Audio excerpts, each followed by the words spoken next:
কৃষ্ণ করুণা সিন্ধু নবন্ত পথে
আমি বন্দি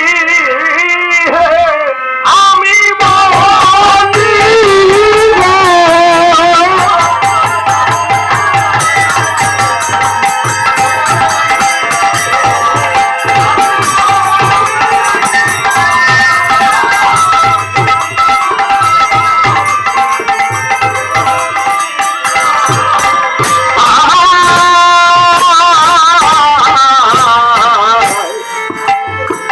রাম ভজ রাম চিন্ত মনে রাম নাম কর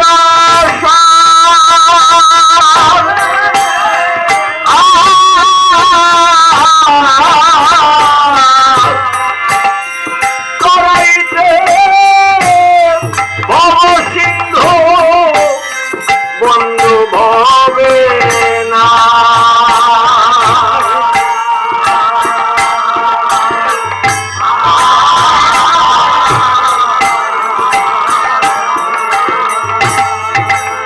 রাম লক্ষণে চরণ আমি করিলাম বন্ধন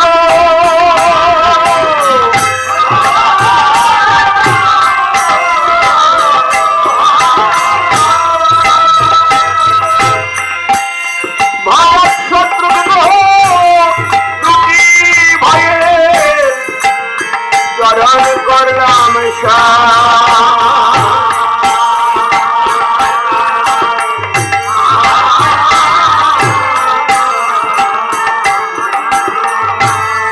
দশরথ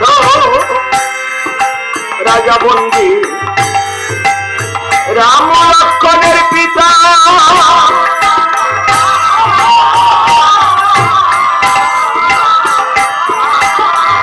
কৌশল্যা কৈকি সুমিত্রা বন্দী রাম লক্ষণের মাতা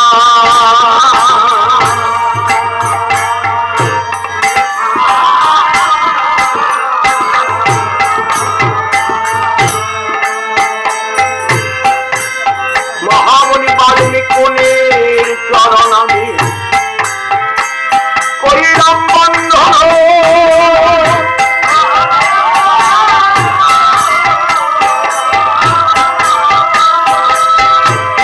অধিজ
রামায়ণ কীর্তন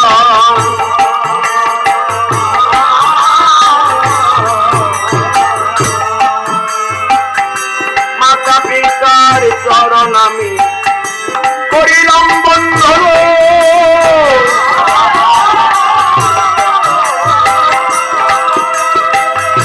ধরণী লৌটায় বন্দি বাবা লোকনাথের চরণ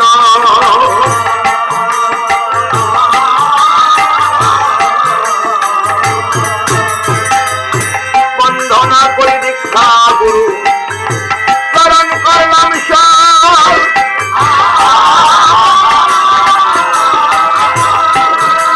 স্বামীজি বিবেকানন্দ ব্রহ্মচারী চরণ করলাম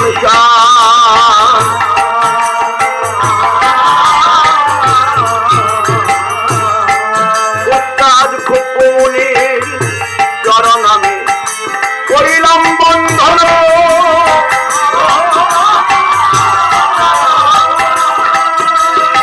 আরে যাহার কৃপাতে করি রামায়ণ কীর্তন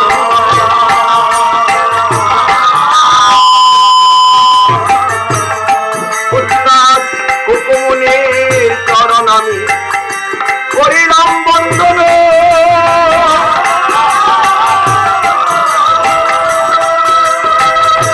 যাহার কৃপাতে করি রামায়ণ কীর্তন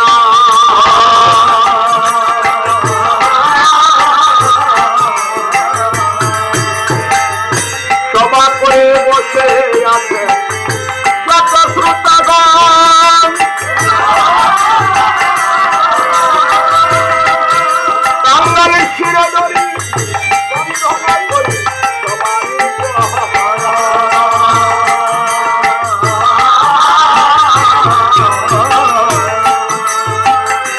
এসো মাগো সরস্বতী মুড়ে কর দয়া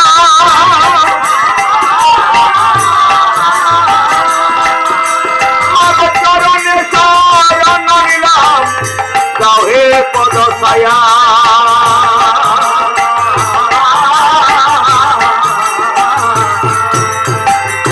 হনুমানকে কুলে নিয়া প্রভু বসলেন সিংহাসনে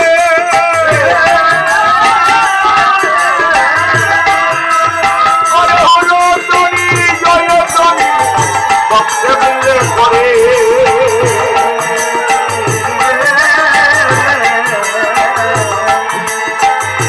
এই পর্যন্ত বন্দনাতে ইতি দিয়া যায়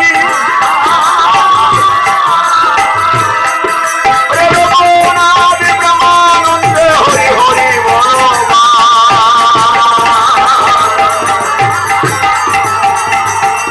আমি বন্দির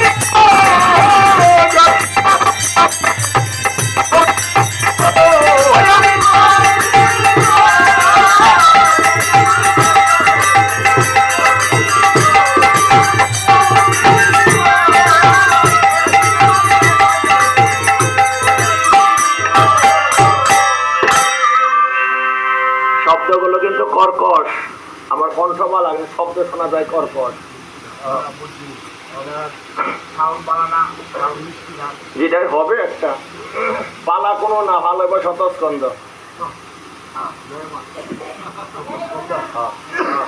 শতস্কন্ধ রাবণ বধ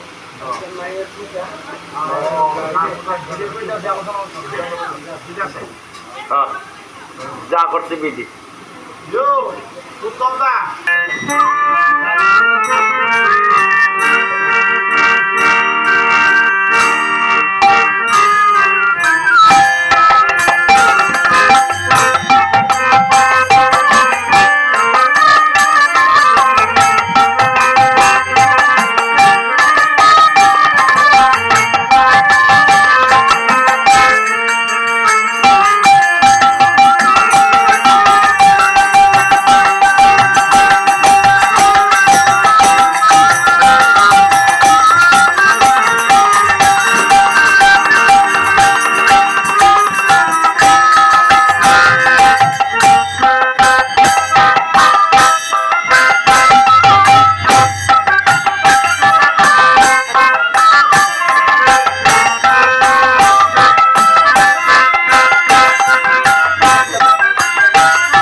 কামনায় এই তৃতীয় বার্ষিকী সার্বজনীন শ্রী শ্রী কামরূপ কামাখ্যা মায়ের পূজা উপলক্ষে দুই দিন পাঠ হলো। আজকে রামায়ণ, কালকে পূজা 8টা থেকে শুরু হবে। আপনাদের সকলের চরণ ধুলি কামনা করছি এবং দ্বীপঘরে মহাপ্রসাদ হবে। সর্বপ্রথমে সমস্ত সাধুগুরু বৈষ্ণবদের জন্য আমি শতকোটি প্রণাম জানাচ্ছি। প্রণাম জানাই আমার গুরুদেব শ্রীমৎ স্বামী বিবেকানন্দ ব্রহ্মচারী শ্রীপাদপতি রামায়ণ ওস্তাদ আমার হুকুমণি দাস, ওনার চরণে প্রণাম জানিয়ে আজকে আমরা অদ্ভুত রামায়ণ থেকে শতস্কন্ধ রাবণ বধ পালাটা আলোচনা করব। আপনারা সবাই একটু ধৈর্য সহকারে শ্রবণ করবেন। জয় রাধে।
উত্তরাখণ্ডে গাইলেন কবি গান রামায়ণ। উত্তরাখণ্ডে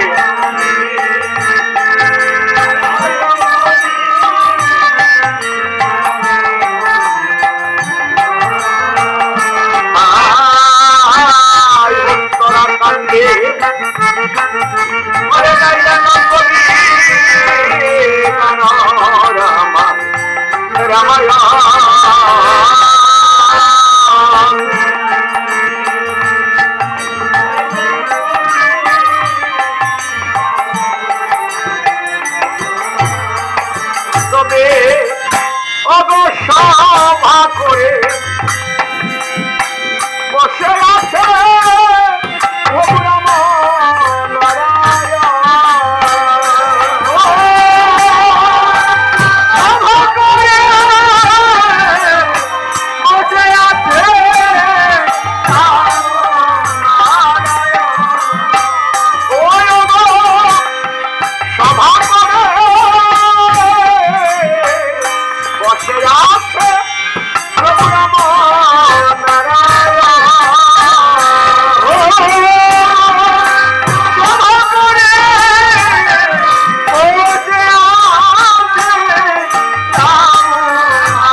পণ্ডিতের জন্ম সুবর্ণ আজ উত্তরাখণ্ডে গেলেন কবি,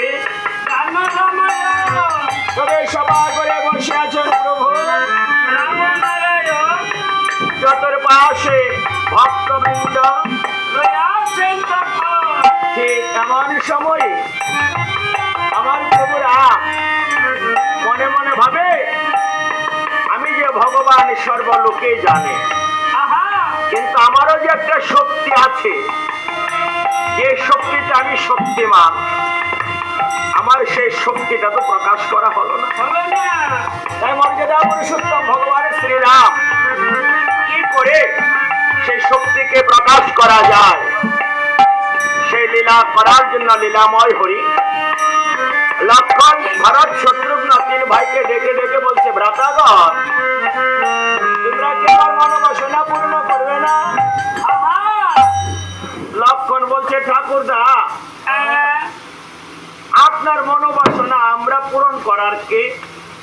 বলে তা না, তেমন কিছু না। বলে কি ঠাকুরদা?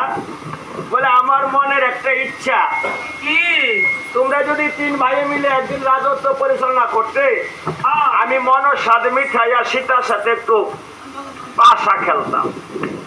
কি পাশা? তুমি তো আমার বুড়ার কথা মনে করে দিলে। পুরান কথা তোর মনে পড়লো?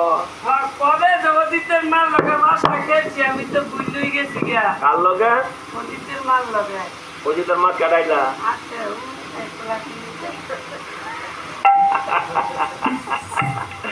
এই পাশা খেলার কথা বললে তখন বুঝেন না, একটু অন্যরকম হয় না?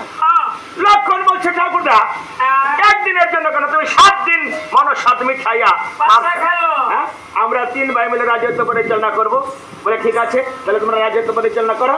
এ বলে প্রভু রাম অন্তপুরের দিকে যাত্রা করছে।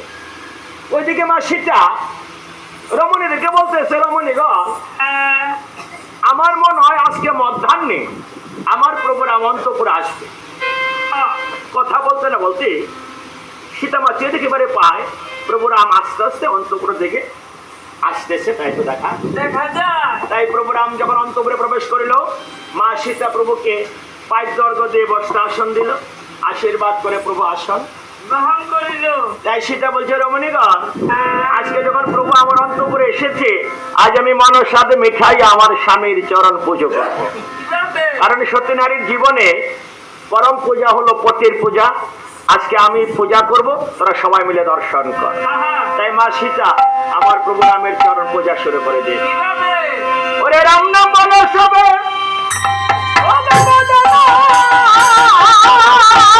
ভরিয়া গতি নায়া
দেখে যার যার ঘরে করেছে গমন।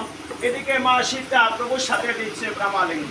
আহা প্রেমালিঙ্গ দিয়ে প্রভু রাম বলছে, সীতে তুমি কি আমার মনোবাসনা পূর্ণ করবে না? না, সীতা বলছে প্রভুর যে কি কথা, হ্যাঁ, আমার আবার এমন কি জিনিস আছে যে আমি তোমার মনোবাসনা, পূর্ণ করবো না? আমার দেহ মন প্রাণ যা ছিল একদিন আমি তোমার চরণে সমর্পণ করেছি। বলে সীতা তা নয়, তা নয়। বলে আমার একটা মনের বাসনা, কি? আমি তোমার সাথে একদিন পাশা খেলবো। কথাটা শুনে সীতামা বলছে প্রভুর যে কি কথা, হ্যাঁ এই বুড়া বয়সে এসে পাশা খেলাটাকে শোভা পাই গো। জানি জীবনে একদিনই তো খেলছি বিয়ার রাত্রের দিন, কি এমন কোন পুরুষ আছে যে জিততে পারছে? না হ্যাঁ আসুক না। না, আমি জানি না। আমি দিচ্ছি আমার হালা হালি দিদি ওরি উমুন্দি গো দায়িত্বে ধরে কয় তুমি আসতো আসতো। আচ্ছা, হ্যাঁ। হ্যাঁ তাই সীতা বলছে প্রভু যদি পাশা খেলতে মনে হয় তবে প্রভু খেলায় যদি দর্শক না থাকে খেলায় তেমন একটা আনন্দ তাই না? হয় না। তাই তুমি বসো প্রভু, যারা যারা চলে গেছে আমি সবাইকে আবার ডেকে নিয়ে আসি। সীতা মা সবাইকে ডেকে ডেকে বলছে রমণীগণ তাড়াতাড়ি চলে আয়। আজকে আমার প্রভু আমার সাথে পাশা খেলবে। কথাটা শুনে নারীদের মধ্যে একটা হইচই পড়ে গেছে গা। আর আমাদের বাংলাদেশ বর্তমানের খেলা হইল আইপিএল। কি খেলা? আইপিএল খেলা। আইপিএল এর খেলায় খেললা কত মানুষের বড় লোক হয়েছে। হ্যাঁ, আমি নিজে সর্বশান্ত হয়েছি। কি করছ? হ্যাঁ, বাড়ি ঘর বেচছেন বাড়াতাই। আইপিএল তো। হ্যাঁ, তাই সীতার কথাটা শুনে সবাই দৌড়ে এসেছে। এই জন্য সীতা রাম সীতাকে মাঝখানে রেখে সব দর্শকরা চতুর্পাশে ঘেরাও করে বসেছে। আমার গলাটা ভালো আছে। এই রামচন্দ্র বলছে, সীতা খেলবে যদি কথার জন্য, কি? খেলায় যদি কোনো পণ না থাকে, বাজি না থাকে, সে খেলায় কিন্তু আনন্দ নাই। আনন্দ নাই। এক কাজ করো, আজকে পণ ধরা হবে। বলে কি পণ প্রভু? বলে আমি যদি খেলায় জিতি আমি তোমাকে দিব বহুমূল্য ধন। হ্যাঁ, সীতা বলছে প্রভু আমার বলতে তো কিছু নাই, আর আমি যদি পরাজিত হই আমি তোমার দিব প্রেমালিঙ্গ। হ্যাঁ, তবে রামচন্দ্র বলছে খেলা জিততে হবে তিনবার। তিনবার। কারণ একবার তুমি জিতবে, আরেকবার আমি জিতবো, তাহলে খেলা কি হবে? ড্র হবে, খেলার কোনো আনন্দ নেই। আর যে তিনবার খেলা হয় তাই অবশ্যই একজন দুইবার জিতবে। এই কথা বলে সীতা আমার হাতে দিল রামচন্দ্র পাশা কুটি তুলে। সীতা কি করেছে? আমার প্রভুর চরণ স্মরণ করে সীতা মা করেছে সেই কুটিগুলো আবার প্রভু রামের হাতে তুলে দিয়েছে। দেখে বলছে প্রভু তুমি এবার আগে শুরু করো, কারণ ভক্তের একটা ভরসা হলো ভগবানের চরণ। ভগবান কার নামে স্মরণ করবে, তাই প্রভু রাম এবার সীতার দিকে তাকাইয়া পাশা ছাড়ছে। কিভাবে? ওরে আজি পাশা খেলো, জয় হইয়াছে, জয় হইয়াছে ও গো জনক।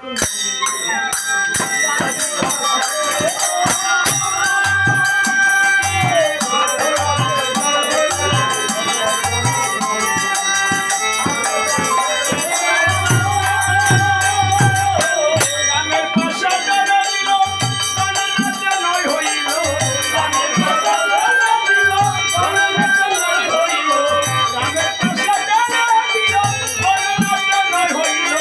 রামের পাশা জয় হইল, গণনাথ নয় হইল। সীতা দেবী পাশার মধ্যে ভালো যাই বলি, ও জননী। সীতা দেবী পাশার মধ্যে ভালো হয় বলি, ও জননী।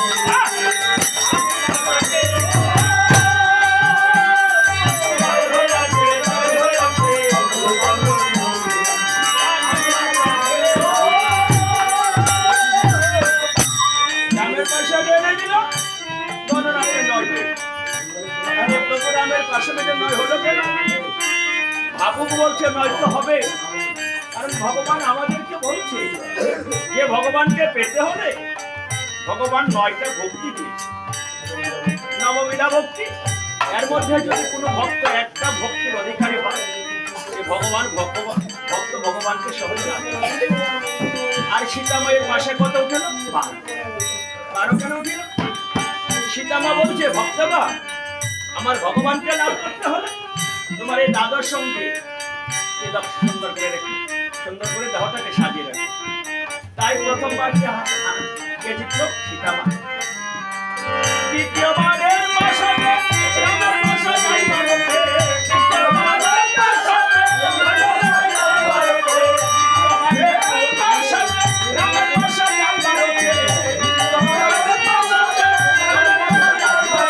সীতা যাই ভারতে, আখানো হইল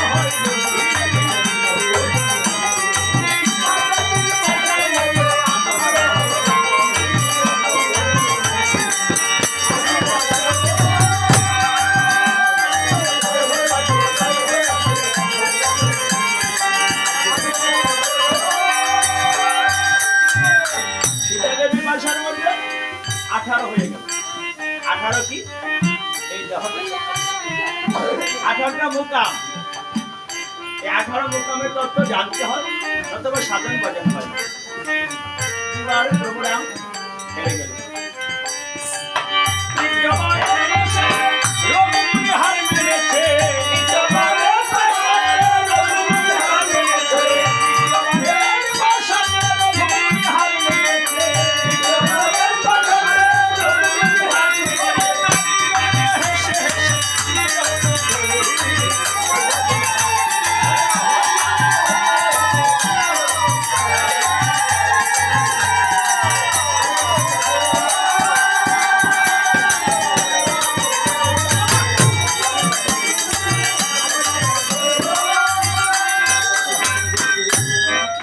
তাহলে প্রভু রাম হেরে গেছে তো, হেরে গিয়ে এমন একটা ভাব করে বসেছে, গেছে গা? হ্যাঁ? এই খুদাই বামদের না। এই রামচন্দ্র বসে আছে, হঠাৎ করে নারীরা দেখবেন তাদেরকে স্বভাব খারাপ আছে। আবার কি তা কইরা? একজনে যদি হাসি দেয় না, অক্ষর সবাই মিললে, হ্যাঁ হাসিতে আবার যদি একজন আসরতে উঠে হ্যাঁ লাগানো 10 জন লইয়া, উঠে এই শীতটা শখের যখন হাসতেছে না, দেখা থেকে শীতটাও হাসতে চেষ্টা করতেছে। রামচন্দ্র বলছে সীতা, এই মুহ চিন্তা করবো কইলাম। হ্যাঁ? আর সামান্য পয়সা গেলে এত করে হাসতেছ? হ্যাঁ? সীতা বলছে প্রভু, হ্যাঁ আমি কি আমার ইচ্ছায় হাসি? তাহলে আমি তো আমার সখীদের দেখা দেখি হাসতে চেষ্টা করতেছে। হাসতে চেষ্টা করতেছি। হ্যাঁ, এই এই রামচন্দ্র বলছে সীতে, হ্যাঁ সামান্য একটু পাশা গেলে জয় হয়েছে বলে তুমি জিতেছ। আমি রাম রাবণের যুদ্ধে কত প্রকার জয় লাভ করেছি, ওই আমি তো একদিনের জন্য এই হাসিনি। কি? রাক্ষস আমাকে হরণ করেছে, হ্যাঁ রাক্ষস আমাকে হরণ করেছে, এটা কি আমার দোষ না তোমার দোষ? কি? হ্যাঁ, এটা কার দোষ? বলে সীতে, ওই রাবণের তোমাকে হরণ করেছে, এটা আবার কার দোষ? বলে প্রভু এটা তোমার দোষ। আস্তে কথা বলো না। বলে কিরকম দোষ? বলে শুনো প্রভু, সত্যযুগ অম্বরীশ মহারাজের গৃহে আমি জন্মগ্রহণ করেছিলাম। হ্যাঁ হ্যাঁ সেই যুগে তুমি নারদ এবং পর্বতমুনির মধ্যে একটা বিয়ের প্রলোভন দেখেছিলে, তাই না? দেখেছিলাম, বলে দেখেছিলাম তো। হ্যাঁ যখন বিয়ের প্রলোভন দেখে তুমি আমাকে হরণ করে নিয়ে এসেছিলে, বলে নিয়ে এসেছিলাম, তখন পর্বতমুনি তোমাকে কি অভিশাপ দিয়েছিল? বলে অভিশাপ দিয়েছিল যে আমি বিয়ের প্রলোভন দেখে তাদেরকে না বিয়ে করায় আমি চলে এসেছি। পর্বতমুনি কি বলেছিল? বলেছিল প্রভু তুমি যখন তোমার লক্ষ্মীকে নিয়ে আসবে, জয় রাধে, হ্যাঁ, তুমি যখন তোমার লক্ষ্মীকে নিয়ে যাবে, তাহলে আমাকে বিয়ের প্রলোভন দেখালে কেন? তাই আমি পর্বতমুনি তোমাকে অভিশাপ দিলাম, রাতাতে তোমার সীতাকে রাক্ষসে হরণ করবে। আর আমাকে নারদকে তুমি বানর বানালে, হনুমান বানালে না? বলে হ্যাঁ, ওই বানর আর হনুমান নিয়ে তুমি তাদেরকে উদ্ধার করতে হবে। তাই বলে আমি রাবণকে মেরেছি। হ্যাঁ, বলে আমি যে বালিকে মেরেছি, এটা মরারে মারছ। মরারে মারছি, হ্যাঁ মরারে কুমারে ওই যে মুম দিয়া শুরু সুইচ বেঙ্গলে সেটা আস্তে আস্তে মরারে কুমারও কাহা? রামচন্দ্র বলছে সীতে আমি কেমনে মরারে মারলাম? বলে প্রভু কেন আমার আবার উচিত কথা তুমি আমার মুখটা বলা কাছ? হ্যাঁ বলে কি উচিত কথা সীতা? বলে তুমি না? বলে প্রভু ভগবান। বলে হ্যাঁ, তাহলে ভাই ভাইয়ের মধ্যে ঝগড়া লাগাইয়া, আমার হতো এটা থামাতে ভাই ভাইয়ের মধ্যে ঝগড়া আচ্ছা, আচ্ছা, লাগাইয়া আচ্ছা। পেছন থেকে সুরাবানে তুমি বালিকে নিধন করেছো না? সব মুখ যুদ্ধে যদি বালিকে নিধন করতে তবে না বুঝতাম তুমি বড় কি প্রভুরাম যখন মাথাটা নিচু করে বলেছে, হ্যাঁ কারণ এটা তো সত্য কথা। হ্যাঁ এবার বলছে এক কথা বলো না, বলে আমি যে কুম্ভকর্ণকে মেরেছি, এই যে মজা হচ্ছে ভুলে রয়েছে এই! কে মরা হচ্ছে বলে ঋষি? হ্যাঁ। বলে ব্রহ্মা বর দিয়েছিল একদিন খাবে 6 মাস, ঘুমাবে অকালে নিদ্রা ভঙ্গ হলে সেদিন তার মৃত্যু হবে বলেছিল। হ্যাঁ তুমি যেদিন প্রভু কুম্ভকর্ণকে নিধন করেছিলে সেদিন কি পূর্ণ কুম্ভকর্ণের পূর্ণ ঘুম হয়েছিল? তখন না হয়নি, তাকে অকালে নিদ্রা ভাঙ্গা হয়েছিল। হয়েছিল। তাই দেখো তো প্রভু ব্রহ্মা তো আগে মেরে রেখেছে, অকালে যদি নিদ্রা ভঙ্গ হবে সেদিন তার মৃত্যু হবে। হ্যাঁ, তাহলে আমি যে রাবণকে মেরেছি, এটা মরার মারছ মরারে মারছি, হ্যাঁ। বলে কি? হ্যাঁ, এই যে প্রভু কথা তো না কয়ে পারি না, হ্যাঁ। তুমি হলে আবার আরেকটা কি কমো এই সুবিধা বাদি সুবিধা দিল। হ্যাঁ, ওই যেদিন রাবণকে নিধন করে তুমি ওই তোমার ভক্ত হনুমানকে দিয়ে হ্যাঁ রাবণের মৃত্যুবান চুরি করে আনছিল না? হ্যাঁ হ্যাঁ, আরে আমার দলে যে নতুন কর্তার বাজা, হ্যাঁ হ্যাঁ হ্যাঁ যে মাইকে আঙ্গর দলে হ্যাঁ একটা বিট মারে না হ্যাঁ রে, যদি এই বান্ডা দিতাম হ্যাঁ তো মারতার লইলে ওই মৃত্যুবান যে ইসার তো রাবণ তার হাতে মরতো রাবণ রামচন্দ্র বলছে সীতা, ওই, সবাই যদি মরে থাকে এই সংসারে জীবিত আছে কে? আছে প্রভু আছে ও সেই বীরের দেখ বত দূরের কথা, তার নামও কোনোদিন শুনো নাই কে সে বীর? শুনতে চাই প্রভু? বলে, হ্যাঁ আমি শুনতে চাই। বলে আহুরঙ্কা নীলগিরি পর্বতে আছে এক বীর, তার 100 মাথা 200 হ্যাঁ হাত, সে বীরের নাম শতস্কন্ধ রাবণ কি?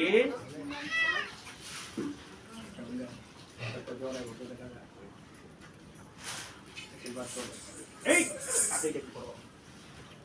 জয় রাধে। শতস্কন্ধ রাবণের কথা শুনে রামচন্দ্র ভাবছে তাহলে রাক্ষস বংশ এখনো ধ্বংস হয়নি তাই বলছে সীতা, হ্যাঁ আমি শতস্কন্ধ রাবণকে নিধন করা না আসা পর্যন্ত, নিধন করে না আসা পর্যন্ত তুমি অযোধ্যা থেকে বাহিরে যাবে না।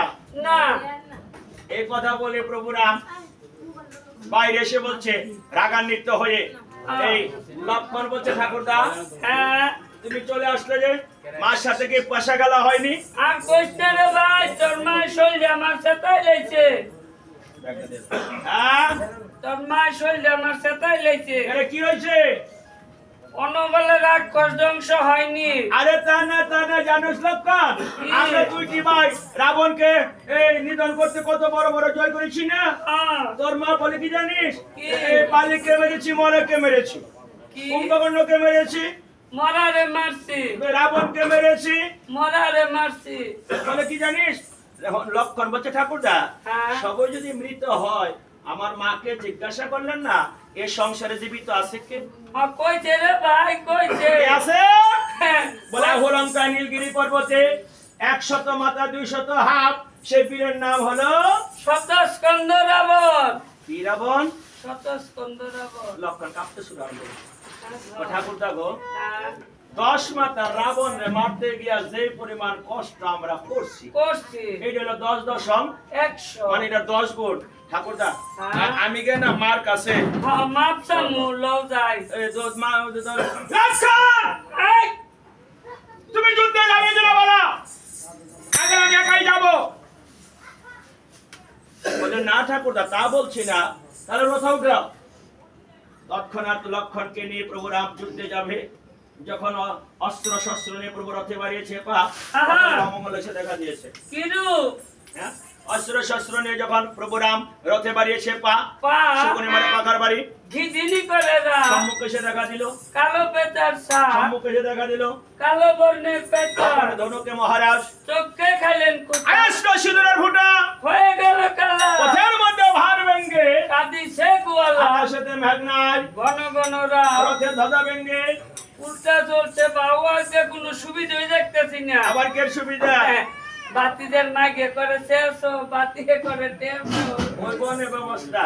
হ্যাঁ, এই এই এই এই এই এই লক্ষণ হ্যাঁ আমি প্রভুর সাথে প্রভু যাচ্ছি সতস্ক রাবণের সাথে যুদ্ধ করতে এই অমঙ্গলগুলো দেখছি বলে মহারাজ প্রভু হ্যাঁ তুমি যুদ্ধ যাবে তুমি তো মা দুর্গাকে স্মরণ করনি না শোনো মা এইদিকে চাও আমার দিকে চাও এই যে কামরূপ কামাখ্যা এটা কিন্তু মা কালীর একটা রূপ কেন তার রূপের বর্ণনা করবো শুনো ভগবান শ্রীকৃষ্ণ তিনি স্বয়ং ভগবান তারপরেও কুরুক্ষেত্রের যুদ্ধের আগের দিন ভগবান শ্রীকৃষ্ণ নিজে দাঁড়িয়ে থেকে অর্জুনকে দিয়ে আদ্যাশক্তি মায়ের পূজা অর্চনা করেছিলেন তাই রামচন্দ্র বলছে লক্ষণ তুই ঠিকই বলেছিস আমরা যে যার শক্তিতে শক্তিমান তাকে তো স্মরণ করলাম না তুই রথখানা চালা আমি মাকে স্তুতি করি শারদে সমা শুভম করি শারদে সমা শুভম করি শারদে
মাকে স্মরণ করি বায়ুবেগে রথকে বলছে রথ আমাকে আহুলঙ্কা নীলগিরি পর্বতে নিয়ে চল রথটা মুহূর্তের মধ্যে আহুলঙ্কা নীলগিরি পর্বতে নিয়ে চলে গেল ভাই রথ থেকে নেমে দেখি মানে পাহাড় ওই রাজত্বে এক মাথার কোনো মানুষ নাই দেখা যায় সবার ওই 4-5 তার উপরে যত আছে লক্ষণ বলে ঠাকুরদা এই ঠাকুরদা আরে আমি কাকে ডাক দিব হ্যাঁ সবারও দেখা যায় 4-5 মাস আর আমরা দুজন রইল একটা করে মাতা আমরা তো ছবি দেখা যায় না গো না এই লক্ষণ এই ডাক দেস্তা ফালতু না সেটার কার নাম ডাক দিতে হ ডাকছে, এই সাইভাস মাতার মানুষ! তাড়াতাড়ি আইও, উঠে যাও। লক্ষণের ডাক কারো কানে ওই যাই না। বাতাস দিতেছে, কথা কয় না। অজিতের মায় আমার পুরান প্রিয়সী।